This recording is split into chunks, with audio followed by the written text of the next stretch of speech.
Today we're going to talk about the AutoBoom UltraGlide calibration and fine-tuning. We're going to use the Viper 4 as our screen for the examples.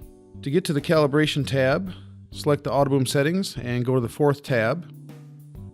In this example, we are going to reset defaults, as in if we would need to recalibrate at some point in time.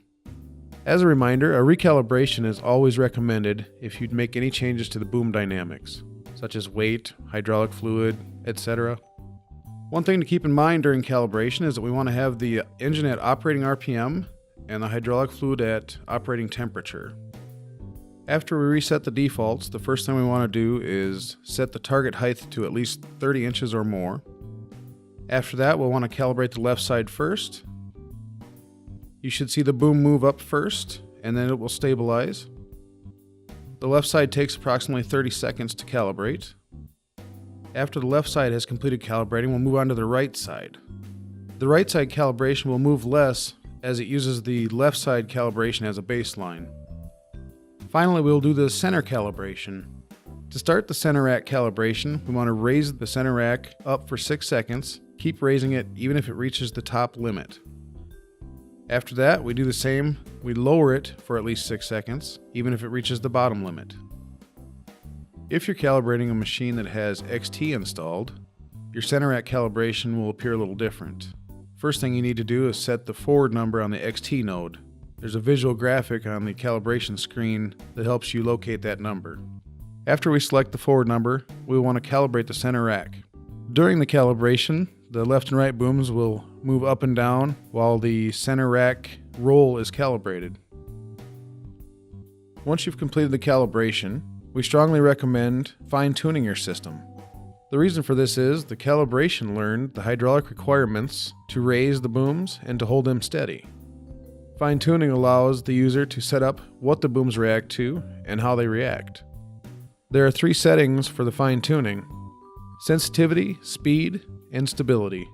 They should be calibrated in that order. We'll start off with the sensitivity setting. Sensitivity controls how reactive the booms are. To adjust the sensitivity, we recommend taking your hand or a piece of cardboard and placing it underneath the UltraGlide sensor on the ground and slowly raising it until the boom reacts. If you want it to be less reactive, lower the number. If you would like it to be more reactive, raise that number. The sensitivity setting is an adjustment that you may need to be changing throughout the year. For example, if you increase your target height, it may require an increase in sensitivity, or vice versa, if you decrease your height, you may need to decrease the sensitivity.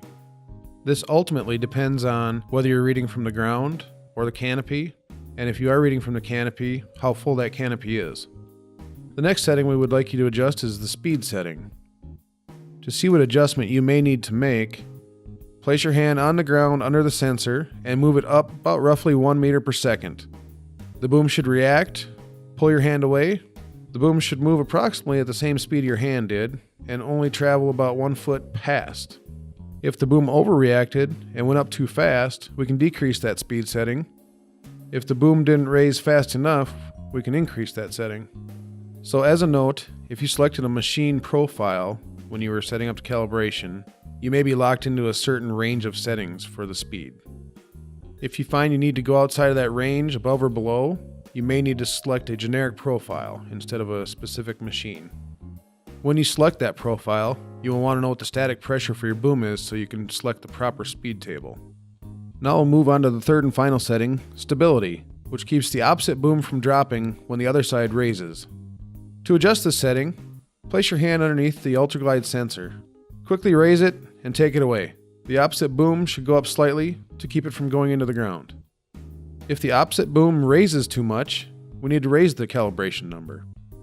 If the opposite boom lowers too much, we need to lower that calibration number. This completes the AutoBoom calibration and fine-tuning.